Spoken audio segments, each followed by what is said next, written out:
Dear student, अस्सलाम वालेकुम। मैं खालिद हुसैन आज क्लास 10 का फिजिकल साइंस की एक बहुत ही अहम चैप्टर लाइट का सेकंड क्लास में आप लोगों से कुछ अहम बातों को डिस्कस करूंगा। पिछले क्लास में हम लोगों ने रिफ्रैक्शन ऑफ लाइट के बारे में पढ़ा था, डिस्कशन किया था। आपको बताया गया था कि रोशनी का कोई श्वा, कोई रे जब एक मीडियम से दूसरे मीडियम में दाखिल होती है, फर्ज किया ऊपर में एक मीडियम है एयर और नीचे में दूसरा मीडियम है वाटर। तो रोशनी का कोई रे श्वा जब एयर से वाटर में यानी एक मीडियम दूसरे मीडियम में इंटर होती है तो दूसरे मीडियम में इंटर होते ही वो अपना रास्ता बदल लेती है या मुड़ जाती है या टेढ़ी हो जाती है। इस अमल को रिफ्रैक्शन ऑफ लाइट कहा जाता है। फर्ज किया AO एक रे है जो इंटर हुआ एयर से वाटर में, तो इसको हम लोग कहते हैं इंसिडेंट रे, और मुड़ गया ये OB की जानिब वाटर में, तो ये हुआ रिफ्रैक्टेड रे। और यहाँ जो परपेंडिकुलर लाइन है इसको हम लोग कहते हैं normal. Suppose N1O N2 normal है, तो इंसिडेंट रे, रिफ्रैक्टेड रे, नॉर्मल। तो जब भी रोशनी का कोई श्वा एक मीडियम से दूसरे मीडियम में दाखिल होती है तो दूसरे मीडियम में वो अपना रास्ता बदल लेती है, मुड़ जाती है, टेढ़ी हो जाती है। ऐसा रोशनी का डिफरेंट मीडियम में वेलोसिटी में होने वाली फ़र्क की वजह से होता है, जो हम लोगों ने पिछले क्लास में तफसील से पढ़ा था। तो यहाँ पर AO इंसिडेंट रे और N1O N2 ये नॉर्मल है। तो इंसिडेंट रे नॉर्मल के साथ में जो एंगल बनाता है ये हुआ एंगल ऑफ इंसिडेंट I। उसी तरह से BO रिफ्रैक्टेड रे है और रिफ्रैक्टेड रे नॉर्मल के साथ में जो एंगल बना रहा है BON2 ये एंगल ऑफ रिफ्रैक्शन है R। तो आज हम लोग जानेंगे लॉज ऑफ रिफ्रैक्शन। पिछले क्लास में हम लोगों ने पढ़ा था लॉ ऑफ रिफ्लेक्शन। आज हम लोग पढ़ेंगे लॉज ऑफ रिफ्रैक्शन, रिफ्रैक्शन का कुलिया। आप लोगों को रिफ्लेक्शन ऑफ लाइट का 2 लॉ बताया गया था। आज आप लोग को हम लोगों को डिस्कशन करना है रिफ्रैक्शन का लॉज। बहुत ही famous Dutch scientist W Snell, Willebrord Snell एक बहुत फेमस साइंटिस्ट गुजरे हैं। इन्होंने सबसे पहले बताया था कि रिफ्लेक्शन की तरह रिफ्रैक्शन का भी 2 लॉज है, उसीलिए उनके नाम पे रिफ्रैक्शन के लॉज को हम लोग कहते हैं स्नेल्स लॉज। स्नेल्स लॉज, ठीक है।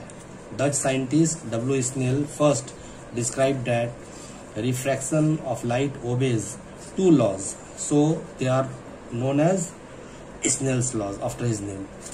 तो ये जो स्नेल का लॉ है, पहला लॉ में कहा गया है कि श्वाए वकू इंसिडेंट रे और श्वाए इनेताफ रिफ्रैक्टेड रे, यहाँ पे आप देखिए, और अमूद नॉर्मल NON1 जो यहाँ पे नॉर्मल है ना, तीनों एक ही सतह पर वाक़ा होते हैं। श्वाए वकू, श्वाए इनेताफ और अमूद नॉर्मल तीनों एक ही सतह पर वाक़ा होते हैं। The incident ray, the refracted ray and normal at the point of incidence all lie in the same plane. ये फर्स्ट लॉ है। और सेकंड लॉ जो रिफ्रैक्शन का सेकंड लॉ है, उसमें बताया गया है कि किसी दिए हुए 2 वास्तवों के जाविया वकू यानी एंगल ऑफ इंसिडेंट, 2 मीडियम है, जैसे यहाँ पर एयर और वाटर 2 मीडियम हुआ, एयर ग्लास, वाटर ग्लास, कोई भी 2 मीडियम। तो किसी दिए हुए 2 वास्तवों, 2 मीडियम के लिए जाविया वकू मैंने एंगल ऑफ इंसिडेंट के साइन और जाविया इनेताफ एंगल ऑफ रिफ्रैक्शन है ना के साइन का तनासुब मुअय्यन होता है, कांस्टेंट होता है। The ratio of the sine of angle of incidence to the sine of angle of refraction for a given pair of media is constant. Mathematically इसको हम इस तरह लिख सकते हैं, मैथमेटिकली हम लोग इसको इस तरह से लिख सकते हैं कि साइन I माने angle of incident upon sine R angle of refraction is constant. Sine I upon sine R is equal to constant. This constant is called refractive index. ये जो कांस्टेंट है इसको कहा जाता है रिफ्रैक्टिव इंडेक्स. इस मुअय्यन को या इस कांस्टेंट को हम लोग कहते हैं रिफ्रैक्टिव इंडेक्स, है ना, ऑफ द मीडिया. ठीक है. और इसे ग्रीक का एक लेटर है म्यू, MEW म्यू, इस तरह उसका साइन होता है, इससे हम लोग जाहिर करते हैं. Clear. So this constant is called refractive index of the medium with respect to other medium. It is denoted by Greek letter mu. इस तरह का लेटर से हम लोग इसको जाहिर करते हैं. तो सेकंड लॉ में जो स्नेल का सेकंड लॉ है उसमें कहा गया था कि किसी दिए हुए दो वास्तुओं के लिए जाविया वकू के साइन और जाविया निताफ के साइन के का तनासुब मुअय्यन होता है. The ratio of the sine of angle of incidence to the sine of angle of refraction for a given pair of media is constant. तो इस तरह sine I upon sine R equal to constant. और ये जो constant है, ये जो मुअय्यन है, इसको हम लोग कहते हैं रिफ्रैक्टिव इंडेक्स और इसको ग्रीक लेटर म्यू से जाहिर किया जाता है, इसको एक्सप्रेस किया जाता है. तो हम लोगों को अब जानना पड़ेगा इसकी तारीफ, definition of refractive index. Refractive index की तारीफ पूछा जाता है आपसे एग्जाम में. Defined refractive index. अब तक जो हम लोगों ने पढ़ा है उसके मुताबिक आप इस तरह कह सकते हैं कि जब रोशनी की शुआएं एक वास्ता से दूसरे वास्ता, एक मीडियम से दूसरे मीडियम में दाखिल होती हैं, तो पहले वास्ता में बनने वाले जाविया वकू माने एंगल ऑफ इंसिडेंट के साइन और दूसरे वास्ता में बनने वाले जाविया निताफ एंगल ऑफ रिफ्रैक्शन के साइन के तनासुब को, रेशियो को रिफ्रैक्टिव इंडेक्स कहा जाता है. The refractive index of second medium with respect to the first medium is defined as the ratio of the sine of the angle of incidence in the first medium to the sine of the angle of incidence to the sine of the angle of refraction in the second medium. Clear? And I repeat, तो इसको अच्छा से जरा सा एक बार याद रखिए. जब रोशनी की शुआएं, अगर आपसे पूछा जाए डिफाइन रिफ्रैक्टिव इंडेक्स, तो हम लोगों ने जो पढ़ा उसके मुताबिक हम इस तरह कह सकते हैं कि जब रोशनी की शुआएं एक वास्ता से दूसरे वास्ता में दाखिल होती हैं, तो पहले वास्ता में बनने वाले जाविया वकू माने एंगल ऑफ इंसिडेंट के साइन और दूसरे वास्ता में बनने वाले जाविया निताफ के साइन के तनासुब को, रेशियो को रिफ्रैक्टिव इंडेक्स कहा जाता है. The refractive index of second medium with respect to the first medium is defined as the ratio of the sine of angle of incident to the first medium to the sine of angle of refraction in the second medium. Clear? चूंकि refractive index दो quantity का ratio से हासिल होता है, उसलिए इसका unit नहीं होता है. कभी कभी पूछा जाता है कि what is the unit of refractive index. ठीक है. क्योंकि ये दो यकसा मिकदार सिमिलर क्वांटिटी का रेशियो है, तनासुब है, लिहाजा इसकी कोई इकाई नहीं होती है, इसका कोई डायमेंशन भी नहीं होता है. ठीक है. Refractive index is the ratio of two similar quantities, hence it has no unit. तो आपसे एक पूछा जाता है कि रिफ्रैक्टिव इंडेक्स का यूनिट क्या है, आपने कहना है इसकी कोई इकाई नहीं होती है. क्यों नहीं होती है, उसकी वजह समझ में आई. अब हम लोग और एक जरूरी बातों को जानेंगे, है ना. Refractive index in terms of velocity. रोशनी का जो वेलोसिटी है, रोशनी की जो रफ्तार है ना, आप लोगों को मालूम है कि रोशनी मुख्तलिफ वास्तुओं से गुजर सकती है, एयर, वाटर, ग्लास और बहुत सारी चीज़ों से. तो जब रोशनी किसी मीडियम से गुजरती है तो उसमें एक ख़ास स्पीड होता है, किसी को हम लोग बोलते हैं रोशनी का स्पीड. तो हम लोग को यहाँ पर रिफ्रैक्टिव इंडेक्स की तारीफ को पढ़ना है इन terms of velocity. Refractive index in terms of velocity. Velocity के टर्म में इसकी तारीफ. अमूमन किसी वास्ता के माने मीडियम के रिफ्रैक्टिव इंडेक्स की तारीफ खला माने वैक्यूम या हवा से मुआवजा करके की जाती है आमतौर पे.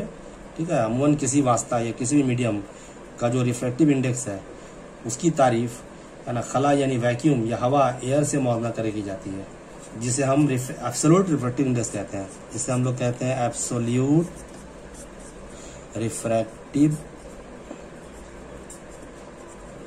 इंडेक्स. Absolute refractive index. ठीक है. तो लिहाजा उसकी तारीफ हम म्यू भी कह सकते हैं, कि किसी वास्ता का रिफ्रैक्टिव इंडेक्स खला या हवा में रोशनी की रफ्तार और उस मखसूस वास्ता, उस खास वास्ता में रोशनी की रफ्तार का तनासुब है। किसी इसकी तारीफ हम इस तरह से भी कर सकते हैं, रिफ्रैक्टिव इंडेक्स की तारीफ, कि इसकी किसी वास्ता का माने किसी मीडियम का रिफ्रैक्टिव इंडेक्स, ठीक है, खला या हवा में रोशनी की रफ्तार और उस मखसूस वास्ता में रोशनी की रफ्तार का तनासुब है। The refractive index of a medium is defined as the ratio of the speed of light in vacuum और air to the speed of light in that medium. यानी हम इस तरह लिख सकते हैं, refractive index equal to speed of refractive index mu को हम साइन से जाहिर करते हैं, speed of light in vacuum, खला में आवाज की रफ्तार, और speed of light in that medium. फर्ज किया खला से या हवा से रोशनी का कोई शुआ ग्लास में दाखिल हुई या पानी में दाखिल हुई, तो खला में रोशनी की रफ्तार और जिस शय में वो रोशनी दाखिल हुई है, ग्लास हो या पानी हो या अल्कोहल हो, कोई भी शय, उसमें रोशनी की क्या रफ्तार है, दोनों का जो तनासुब है, इससे भी हम लोग रिफ्रैक्टिव इंडेक्स को बयान करते हैं, है ना। इसकी एक आध मिसाल अगर हम लोग देखेंगे तो आपको ज़्यादा क्लियर होगा। एग्जाम्पल, यहाँ पे आपको एक एग्जाम्पल दिखाया जाए। जैसे आपको मालूम है हवा या खला में रोशनी की रफ्तार है 3 × 10⁸ मीटर पर सेकेंड, है ना, हम लोगों ने पिछली क्लास में पढ़ा था। और ग्लास में रोशनी की रफ्तार होती है 2 × 10⁸ मीटर पर सेकेंड, ठीक है।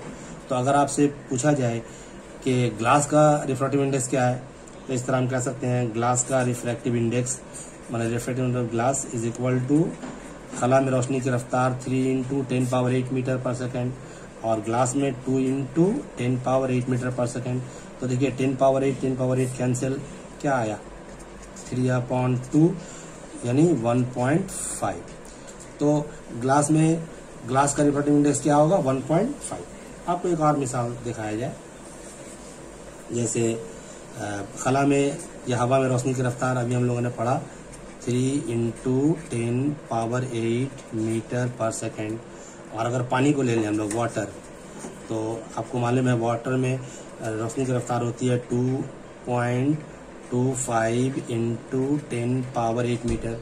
तो पानी का वाटर का या पानी का रिफ्रैक्टिव इंडेक्स क्या होगा, रोशनी की रफ्तार 3 × 10⁸ मीटर पर सेकेंड और वाटर में 2.25 × 10⁸। तो यहाँ भी देखिए 10⁸ कैंसिल, यानी क्या आएगा 3/2.5 यानी 1.33।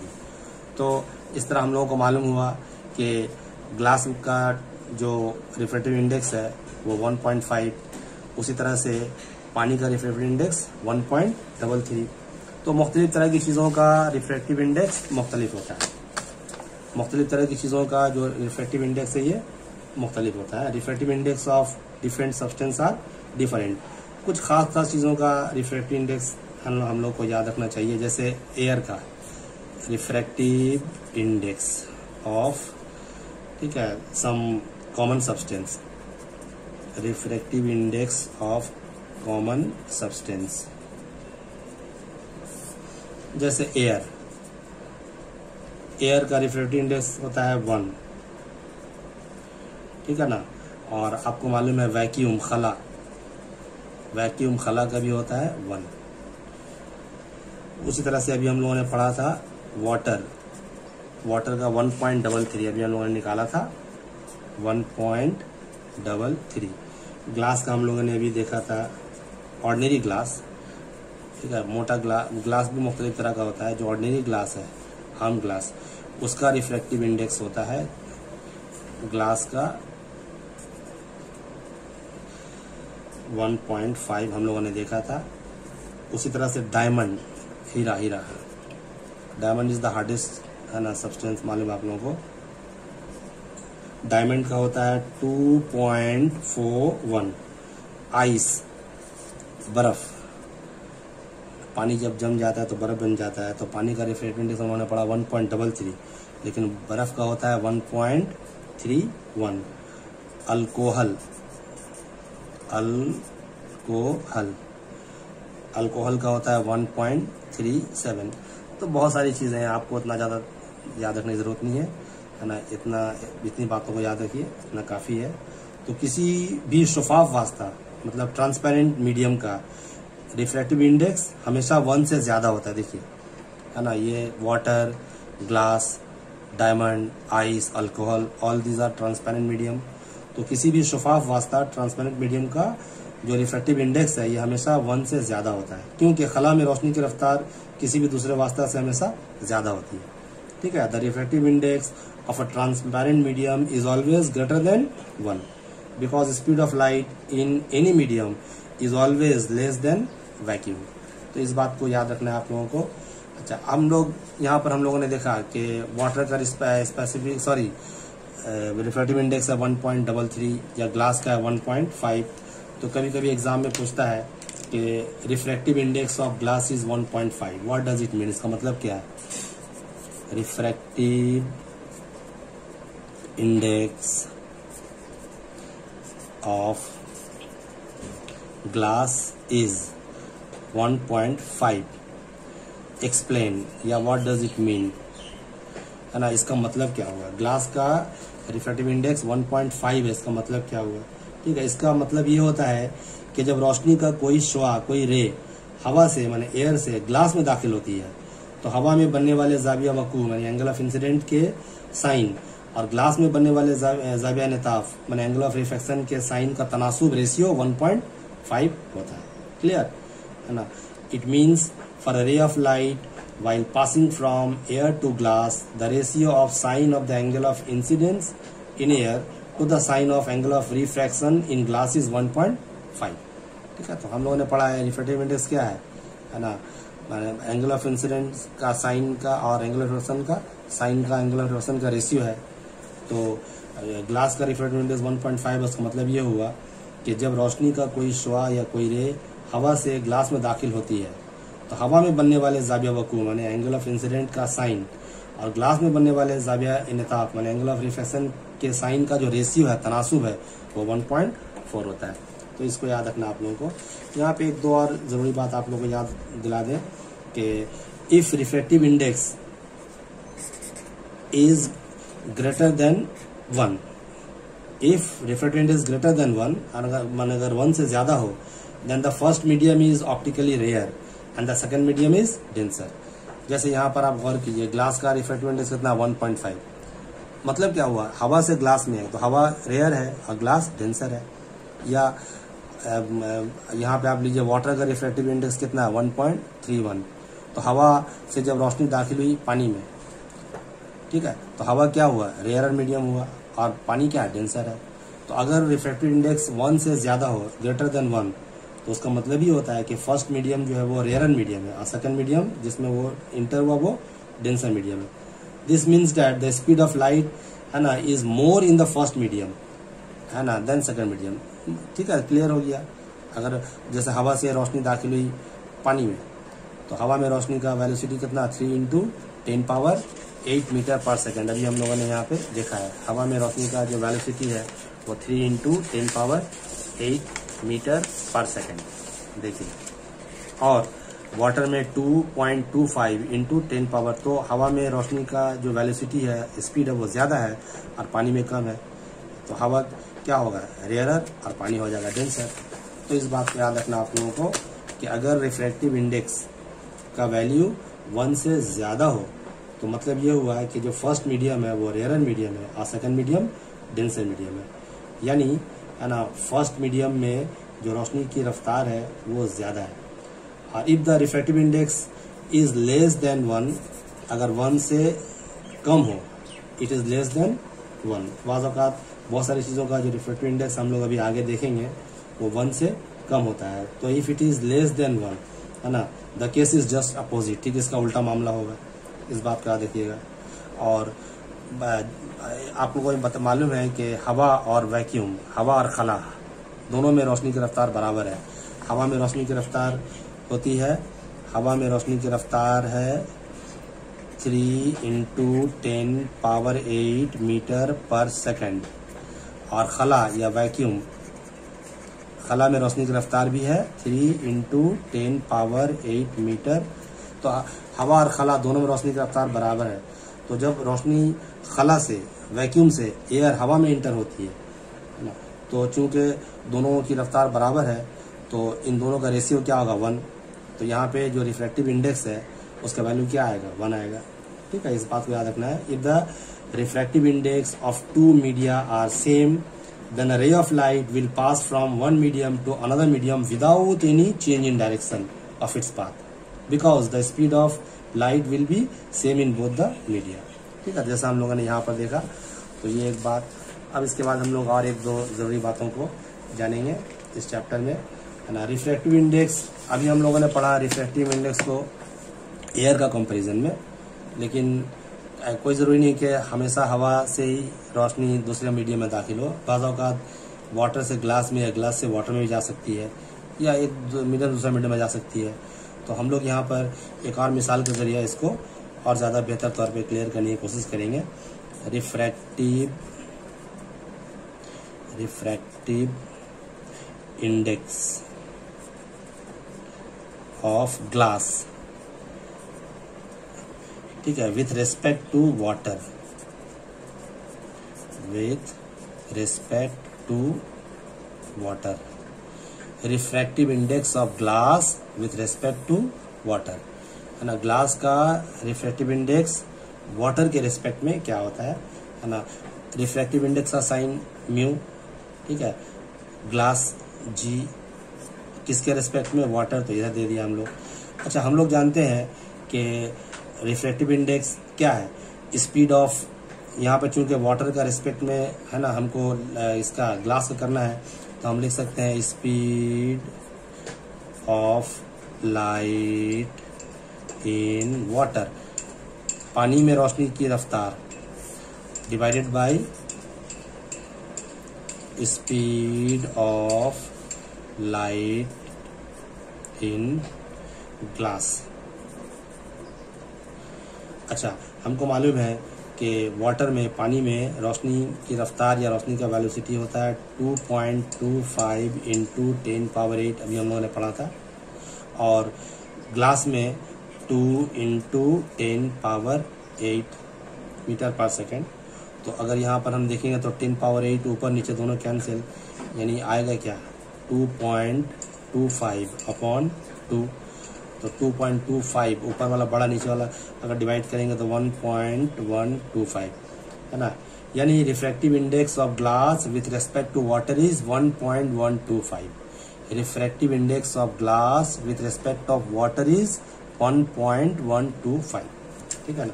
यानी यहाँ भी देखिए, है ना, वाटर और ग्लास में वाटर रेयरर है और ग्लास डेंसर है। चूंकि रेयरर से डेंसर में आ रहा है, उसी वजह से इसका जो वैल्यू है 1 से ज़्यादा है, 1.125। ठीक, अगर इसको हम लोग उल्टा करें, ठीक, अगर इसको हम लोग उल्टा देखें, refractive index of water with respect to glass, with respect to glass, ठीक है। यहाँ था refractive index of glass with respect to water, यहाँ पे हम लोग क्या देख रहे हैं, refractive index of water with respect to glass. देखिए, ग्लास, वाटर, तो चूंकि हम लोग यहाँ पर, है ना, refractive index of water with respect to glass निकाल रहे हैं, तो क्या होगा, speed of light in glass divided by speed of light in water, right, है ना। अच्छा, speed of light in glass, glass में लाइट का स्पीड हम लोग पढ़ा है 2 × 10⁸ मीटर पर सेकेंड, और यहाँ पर 2.25 into 10 power 8 metre per second. तो 10 पावर 8 और 10 पावर 8 कैंसिल, आया क्या 2/2.25। अगर इसको हम डिवाइड करेंगे तो 0.89, यानी refractive index of water and with respect to glass is 0.89। यहाँ पे आप गौर कीजिए, है ना, इसका जो वैल्यू है 1 से लेस है। क्यों? उसलिए कि डेंसर मीडियम से, है ना, वो रेयरर मीडियम में लाइट इंटर हो रहा है। तो रेयरर से अगर डेंसर में जाएगा तो वैल्यू हमेशा 1 से ज़्यादा होगा रिफ्रैक्टिव इंडेक्स का, लेकिन डेंसर से अगर रेयरर में आए तो इसका वैल्यू, है ना, 1 से कम होगा। ये बात भी क्लियर हो गया, साबित हो गया ना। Here light rays enter denser to rarer medium, माने glass to water, hence the value of refractive index is less than 1। ठीक है। अब उसके बाद एक और बहुत जरूरी बात हम लोग जानेंगे। Refractive index of a medium depends upon many factors. किसी भी चीज़ों का जो रिफ्रैक्टिव इंडेक्स है वो हमेशा कांस्टेंट या फिक्स नहीं होता है, ये कुछ फैक्टर्स पे डिपेंड करता है। उसकी वजह से, है ना, आमतौर पे ये बढ़ जाता है या घट जाता है। तो factors influencing refractive index, factors affecting या इन्फ्लुएंसिंग रिफ्रैक्टिव इंडेक्स। तो खास तौर पे 3 बहुत इंपॉर्टेंट फैक्टर है। पहला है nature of medium, nature of the medium. किसी, है ना, मीडियम यानी वास्तव की नौइयत, नेचर, हवा, पानी, अल्कोहल सभी तो मीडियम है, लेकिन सब तो का नेचर तो एक जैसा नहीं है, सबका डेंसिटी तो बराबर नहीं है, सबका डेंसिटी मुख्तलिफ है। उसी तरह से 2 नंबर है कलर या wave length of light, wave length of light, हम लोग इसको भी पढ़ेंगे, रोशनी का जो वेव लेंथ है। और 3 नंबर टेम्परेचर, दर्जे हरारत, 3 नंबर है टेम्परेचर या दर्जे हरारत। तो 3 फैक्टर्स है जिस पे किसी भी विषय का जो रिफ्रैक्टिव इंडेक्स है वो डिपेंड करता है। इन तीनों को हम लोग मुख्तसर में जानेंगे। पहला फैक्टर है nature of medium, nature of the medium, वास्ता की नौइयत। ठीक है। हवा के मुकाबले में किसी वास्ता में रोशनी की रफ्तार जितनी कम होती है उस वास्ता का रिफ्रैक्टिव इंडेक्स उतना ज्यादा होता है। हवा के मुकाबले में, गौरतलब बात है, गौर कीजिए, हवा के मुकाबले में किसी वास्ता, किसी मीडियम में रोशनी की रफ्तार जितनी कम होती है उस मीडियम का, उस वास्ता का रिफ्रैक्टिव इंडेक्स उतना ज्यादा होता है। Smaller the speed of light in a medium relative to air, higher is the refractive index of that medium. इसको हम लोग एक मिसाल के जरिए आपको बताएंगे तो ज्यादा क्लियर होगा, है ना। अच्छा, ग्लास में हवा की रफ्तार, क्या रोशनी की रफ्तार कितनी है? Velocity of light in glass, velocity of light in glass. Glass में रोशनी की रफ्तार हम लोगों ने भी पढ़ा था 2 × 10⁸ मीटर पर सेकेंड। और अभी हम लोगों ने पढ़ा था कि ग्लास का जो रिफ्रैक्टिव इंडेक्स है वो होता है 1.5।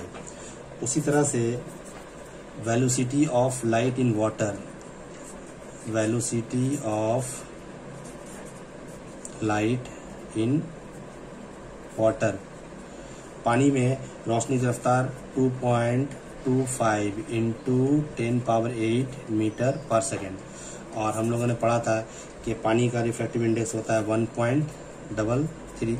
तो गौर कीजिए यहाँ पर कि ग्लास मिरर में रोशनी की रफ्तार कम होती है हवा के मुकाबले में। तो चूंकि ग्लास में रोशनी की पानी के मुकाबले में ग्लास में रोशनी की रफ्तार है 2 × 10⁸ मीटर पर सेकेंड, और पानी में रोशनी की रफ्तार है 2.25 × 10⁸ मीटर।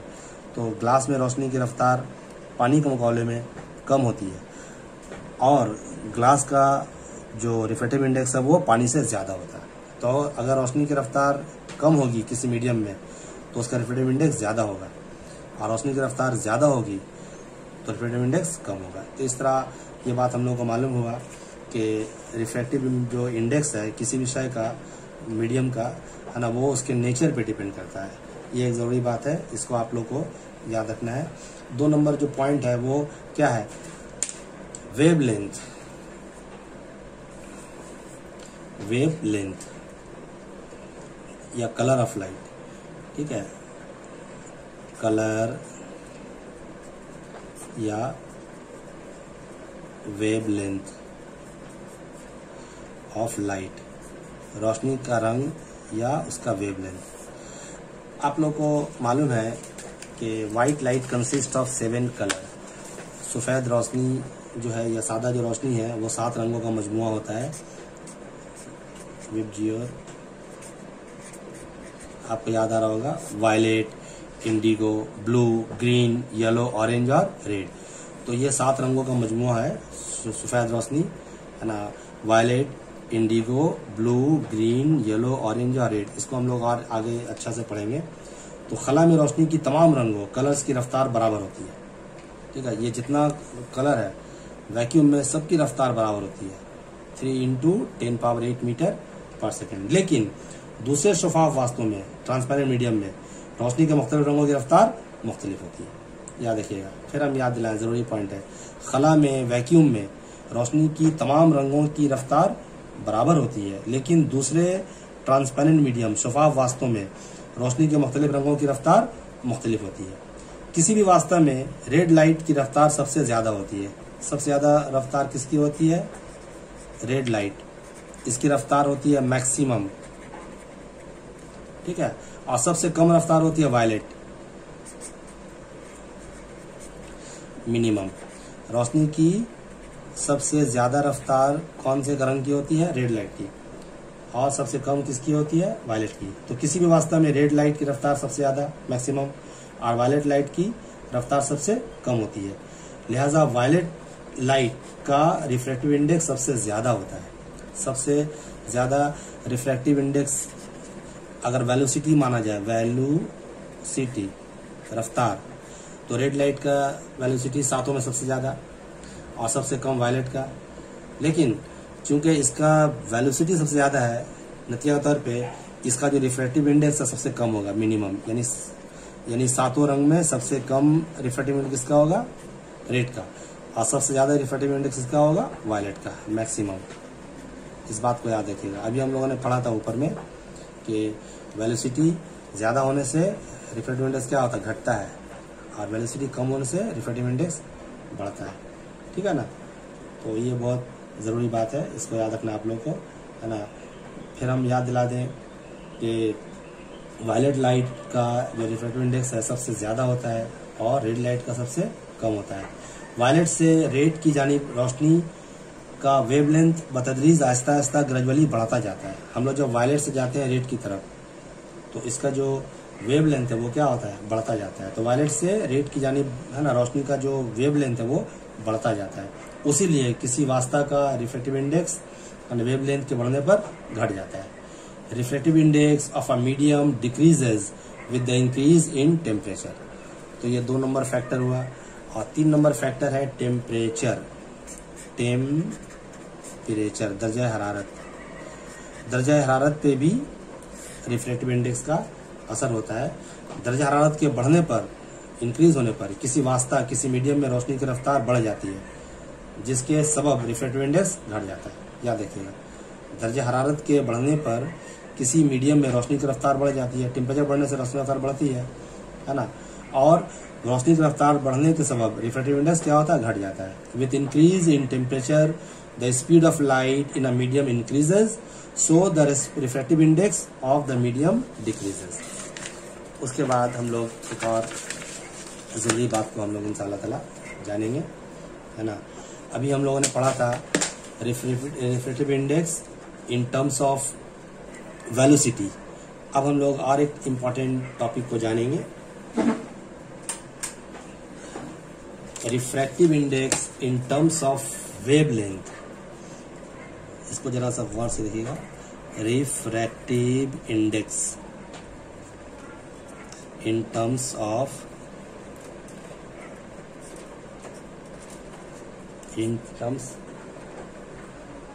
wavelength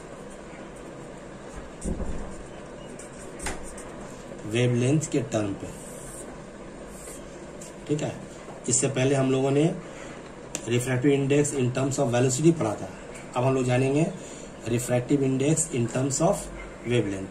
फर्ज किया, मान लिया कि हवा में रोशनी के किसी मखसूस रंग का जो रे है, शुआ है, उसकी फ्रीक्वेंसी f है। फर्ज किया हवा में रोशनी का एक पार्टिकुलर रंग, एक पार्टिकुलर कलर, उसका फ्रीक्वेंसी है सपोज f, फ्रीक्वेंसी f मान लिया हम लोग, और उसका वेवलेंथ लैम्डा।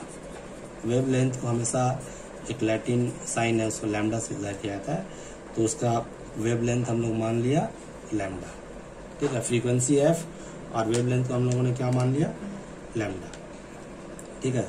फिर हम याद दिला दें आपको, फर्ज किया, सपोज किया हवा में रोशनी के किसी मखसूस रंग का जो शुआ है, रे है, उसकी फ्रीक्वेंसी f है और वेवलेंथ लैम्डा है। अब किसी दूसरे वास्ता, दूसरा मीडियम में ये दाखिल होती है, तो दूसरे वास्ते में जिसमें ये दाखिल हो रही है, तो है ना, उसकी frequency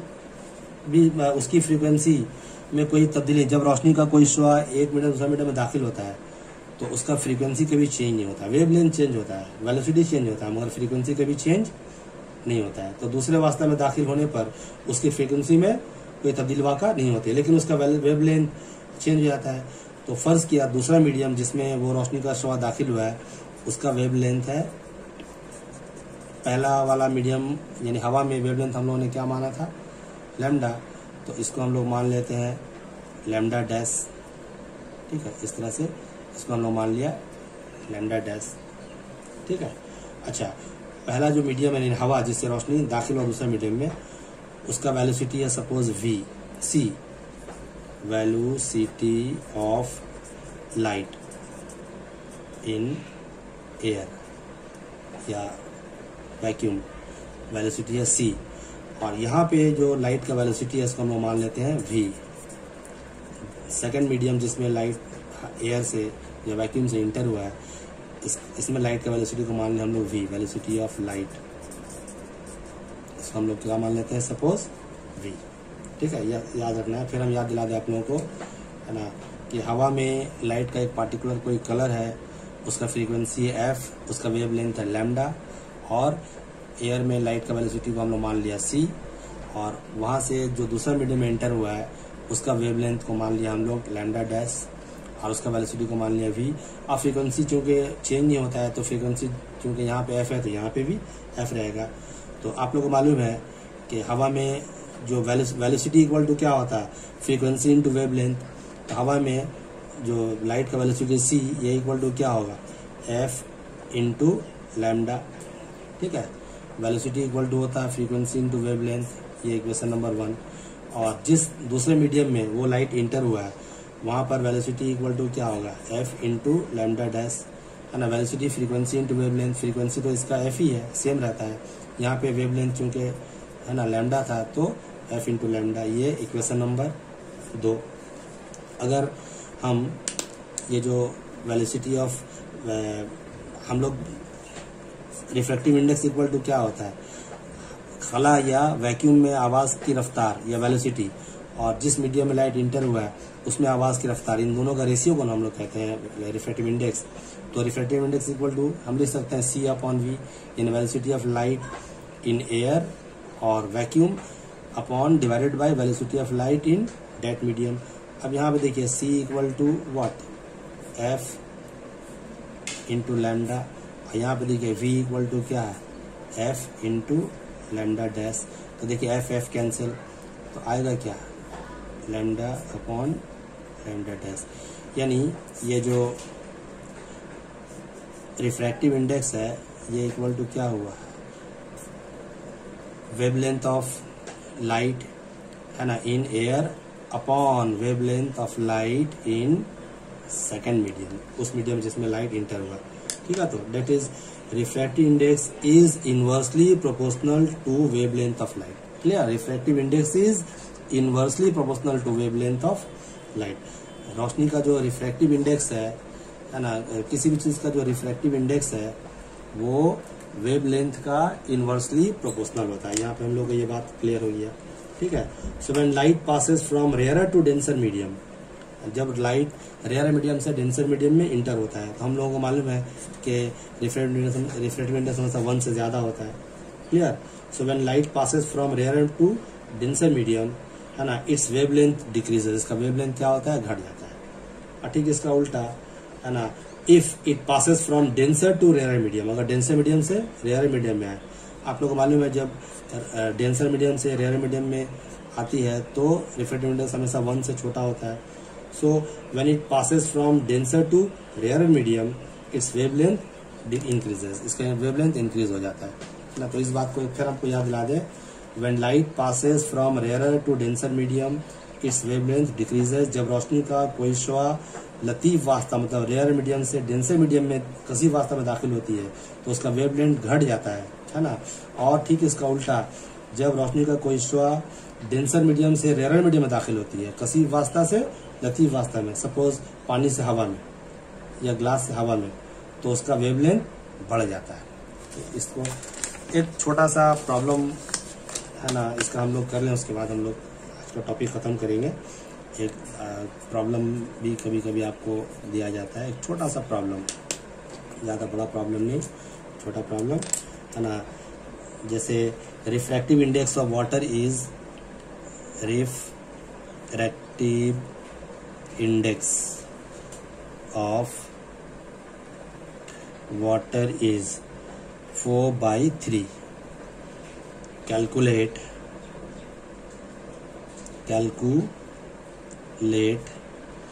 the speed of light in water, ठीक है। Refractive index of water is 4/3, calculate the speed of light in water. यहाँ पे आपको दे देगा कि speed of light in vacuum is equal to 3 × 10⁸ metre per second. मालूम है आप लोगों को वैक्यूम में, है ना, रोशनी की रफ्तार कितनी होती है, 3 × 10⁸ मीटर पर सेकंड। तो देखिए आपको प्रॉब्लम में क्या बोला जा रहा है, refractive index of water is 4/3। Water का रिफ्रैक्टिव इंडेक्स दिया हुआ है कितना है, 4/3। तो आपसे पूछ रहा है कि calculate the speed of light in water, तो वाटर में स्पीड का लाइट क्या होगा, इसका वाटर का रिफ्रैक्टिव इंडेक्स दिया हुआ है, आपसे पूछ रहा है कि वाटर में लाइट का स्पीड क्या होगा, ठीक है।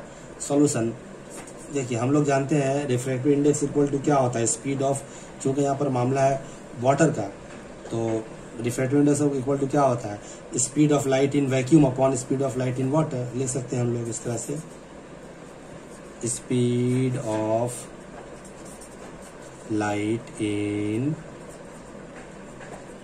Vacuum divided by speed of light in water.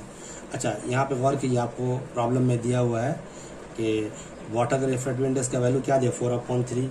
So we can write 4/3 in place of refractive index. अच्छा, speed of light in vacuum मालूम हम लोगों को 3 × 10⁸ मीटर पर सेकेंड, और निकालना क्या आपको, speed of light in water. तो therefore speed of light in water is equal to, है ना, इसको हम लोग क्रॉस मल्टीप्लाई कर दें, 3/4 × 3 × 10⁸, राइट।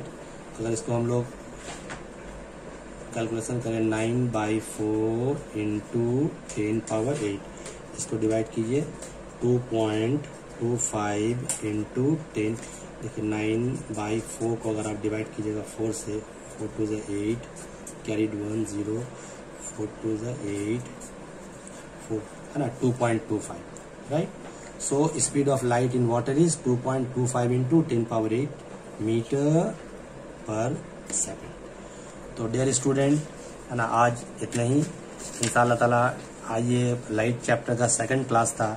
हम लोग इंशाअल्लाह ताला फिर पिछले कल हम लोगों ने फर्स्ट जो लाइट चैप्टर का क्लास था उसमें हम लोगों ने बहुत सारी बातों को जाना था। उसको आप लोग बार बार देखिए और उसमें जो ज़रूरी बात है उसको नोट कीजिए। और आज हम लोगों ने रिफ्रैक्शन ऑफ लाइट का जो लॉज था उसको पढ़ा और उससे फिर हम लोगों ने जाना रिफ्रैक्टिव इंडेक्स के बारे में और refractive index in terms of speed of light, in terms of wavelength, है ना। उसी तरह से इसका रिलेशन दूसरा के साथ, कंपैरिजन, इसका वैल्यू वगैरह के बारे में हम लोगों ने पढ़ा है। इसको याद रखिएगा। और इफेक्टिव इंडेक्स कौन कौन सा फैक्टर पे डिपेंड करता है, नेक्स्ट क्लास में इंशाअल्लाह ताला हम लोग और कुछ ज़्यादा बातों को जानेंगे, है ना। तब तक के लिए अल्लाह हाफिज़।